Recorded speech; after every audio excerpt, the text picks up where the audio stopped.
Hi there, I'm dashing this off as a bonus video in response to that mercifully only a handful of people, but enough, have been asking since the House of the Dragon Season 2 premiere episode, when assassins come to kill one of Queen Helena's children, why doesn't she start screaming or try to fight them off in any way, but honestly point out which one is the son?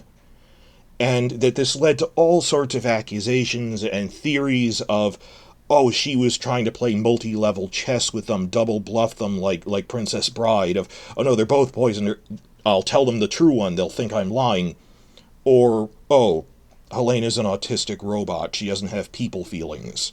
There's a range of other things where people are overthinking this, because they made immediate reactions when the production team gave a straightforward and direct answer in the tie-in podcast, as well as subsequent interviews within 24 hours, that the official podcast for episode 1 had the actresses for Alicent and Helaena, and 38 minutes in, she gives a very clear explanation that they knew what they were doing. The questioner directly goes, I'm going to ask this directly, why doesn't she scream? And she gives a full response.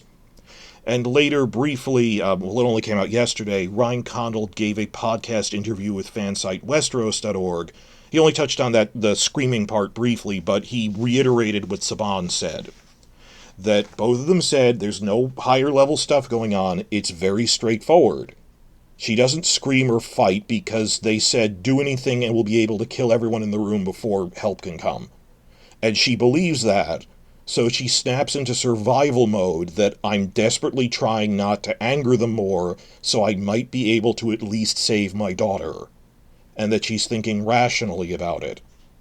And Saban said that. Ryan Condal reiterated that the way he phrased it was she takes them at face value. We will kill all three of you, and help won't be able to come in time. Now, if you're saying, oh, I'm reading off the wiki section, I just spent the last day writing the wiki section where I made the transcript of what she said and made it there to share with everyone. So just diving in, because they answer it pretty straightforward, via Saban in her own words. I have to read it off because I can't edit in the audio for copyright reasons, but check it out on the podcast itself. It was a good one. But, quote, what she hears from them is, we are extremely dangerous men, and we are more than capable of killing all of you. And you can make this easier for yourself, or you can make this harder for yourself. And obviously there's nothing easy about it. I would think it's unfair to say that somebody braver would be like, no, you won't have either of them. When, no, that would just get them all killed. I don't think that's an option, Saban says. I don't genuinely believe that was even an option in that moment. And I actually think it's kind of powerful and honest the first time, because I think it's exemplary of how high the stakes are for her. That I'm not going to mess this up. I don't have an option here. This is about saving a child's life. This is, don't mess up, don't lie, don't scream. At least focus on saving the daughter. Just give them what they want or they'll kill both of them. That was a sufficient answer, and the thing is, this matches how the scene was changed from book to TV show.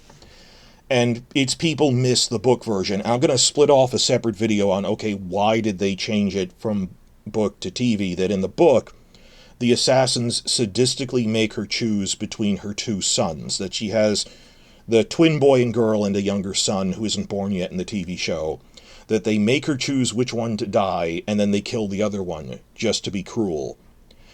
The TV show, the younger one doesn't exist, so it wasn't to be cruel, it was, we are hurrying, a handmaid spotted us, so guards are coming, we don't have time to strip search a struggling child to check their gender, I have 2 minutes, tell me which one is the boy, or I will have to hurry and kill both because I don't have time to check. So, the performance fitting the events, if taking as a given you are doing this altered TV version instead of what the book did, Helena's reaction makes sense for the TV episode because the events have been altered. That she snaps into survival mode and I can at least save the girl.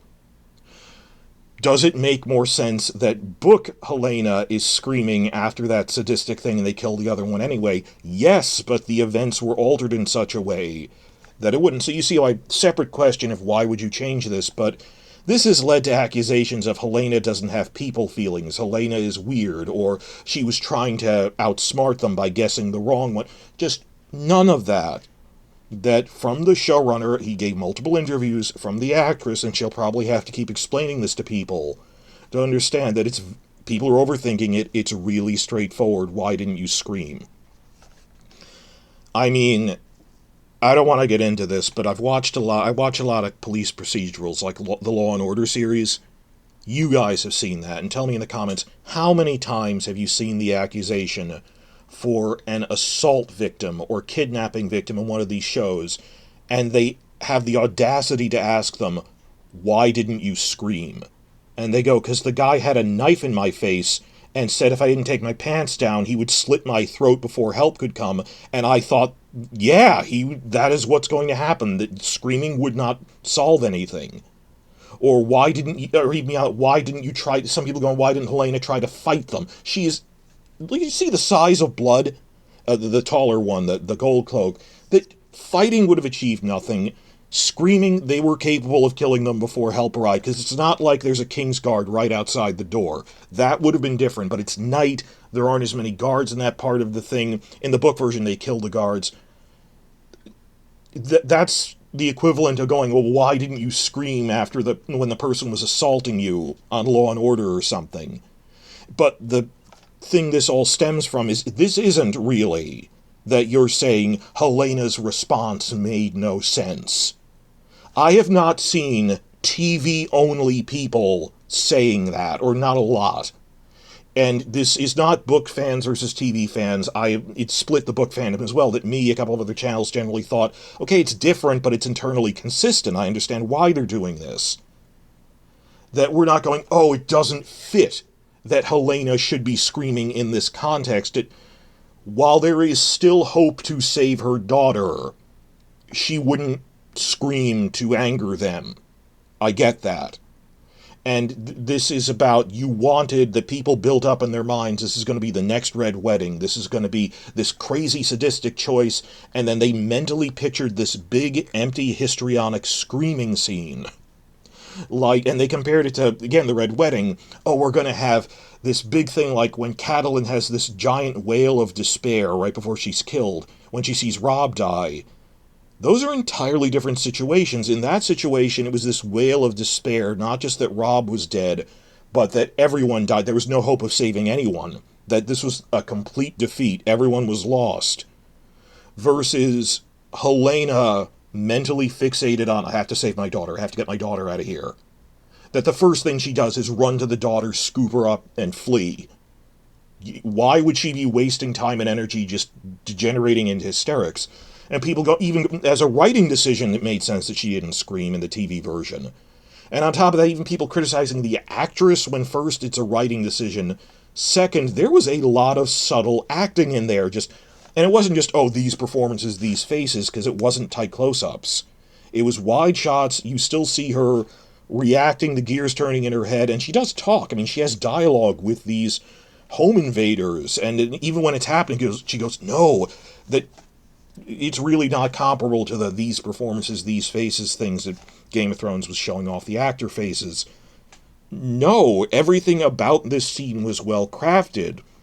And I think people just built up in their minds that we're going to see all this histrionics, like Talissa getting stabbed in the stomach, and pregnant stomach, and Catelyn screaming, and this is pantomime, this is histrionics, versus a frighteningly realistic depiction of how someone would react in a home invasion, where the adrenaline is going, they are in fight or flight mode, they're not screaming because they're not trying to draw attention to themselves, and with the use of cinematography, camera work, music soundtrack, this was well done and entirely made sense. And just anyone going, well, I wanted her, she should be screaming.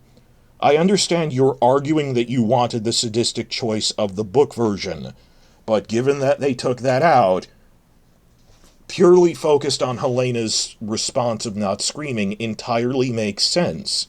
And unlike what Benioff and Weiss did, where they make changes and not explain them, Condell and Saban have been very clearly articulating why this is different in multiple interviews. In separate video, Condell's given like 3 big interviews where he talked about this for like half a page. That he has been very honest with us. He talked to Westeros.org about why it was changed. Reiterated what Saban said.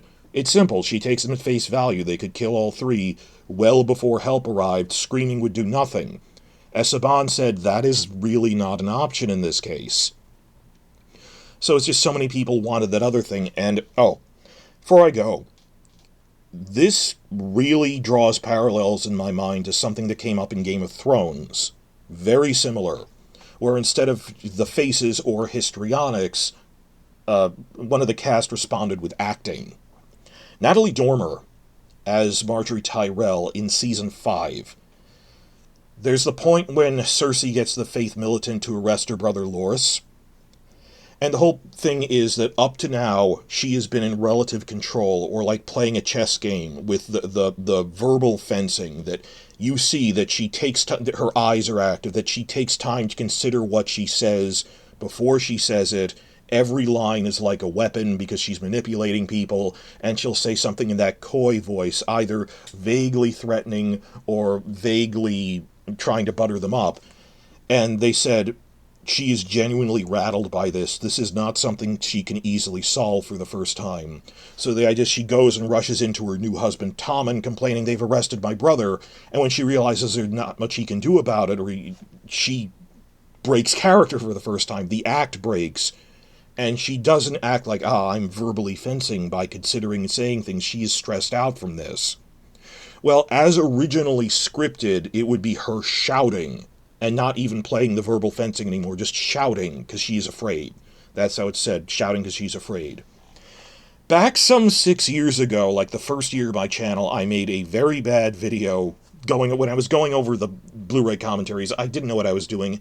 I was using the internal microphone on my laptop, but I made a video about this where I was comparing how Dormer handled this to other scenes that year. So I'll link to it, but really all I'm doing is screenshotting the one image from it you need to know. Where in the commentary, Dormer explains how she managed to work out with the director to go against the script. How they managed to do that, I don't know, either because she's an A-list actor or because they weren't paying attention. Normally when actors disagree, they overrule them, like they overruled Lena Headey about whether she should be crying or not when Tommen dies. But point is, like method acting, Dormer gave this really good explanation that once I was in a hot air balloon that lost control and everyone was afraid they were going to crash. And what really struck me was I wasn't shouting. Instead, my voice went very flat. That I went into fight or flight mode, survival mode, full of adrenaline. And not panicking, the opposite, that I was so focused on, all right, what do we do now? Okay, we pull on this, we do that. That her voice was flat and she went focused, because when you're in survival mode, you don't waste energy shouting. Or when I say you, many people know. This has in turn brought up a whole debate in the comments sections since the episode 1 review I made, where some people have rightly pointed out there are people who go there is a substantial fraction, maybe 50%, maybe less, I don't know, but there is also a large number of people who get hysterical in a threatening situation. People bringing up examples of, we know there's points when, like, kidnap victims or bank robberies where simply waving a gun in someone's face, they will start screaming hysterically and end up getting shot, even though, had they kept their head about themselves, the guy said anyone screams, they get shot. We've heard stories of people who scream anyway and end up getting shot. Different reactions from different people. What I'm saying is maybe half and half. I'm not going to play around with fractions here, but yes, we have also seen numerous examples of survivor stories where there's a bank robbery or a sexual assault where instead of screaming and shouting, they just get really focused in fight or flight mode. And Natalie Dormer thought of an example of that when you're like in a car crash or a plane crash and you're like, I've lost control of my car, what do I do? And I get really focused. So that they didn't have hysterics like that there is a grounding for that at least some people in those situations And the actor and showrunner said very clearly, because she knows they will kill her if she screams. This is like the Law and Order when, well, why didn't you scream when the guy with the knife to your throat was saying, I'll kill you if you scream, is blaming the victim. It is just any rational discussion of the scene as it played out in the TV version, it wouldn't make sense for her to be screaming. It's people built up in their minds, oh, this is going to be Catelyn screaming again at the Red Wedding, when that would have never made sense in the same context, because they're very different scenes. So just the people who shall remain nameless who said, this scene stunk, Helena's an autistic robot going beep boop, which is that's like a slur, but other people are handling that more than me. It's just, oh, Helena's a robot. Helaena must not love her children. She was focused on keeping her daughter alive. I know Helaena isn't a real person. I'm talking about in terms of the thought processes that the showrunner and writers gave and that the actor gave, which they have expressed very clearly. The simple aspect of Helena's reaction entirely makes sense. I'm going to make a separate video split off from this on the out-of-universe Doyleist reasons on why they made this change, which I'm okay with. So please follow me after the jump.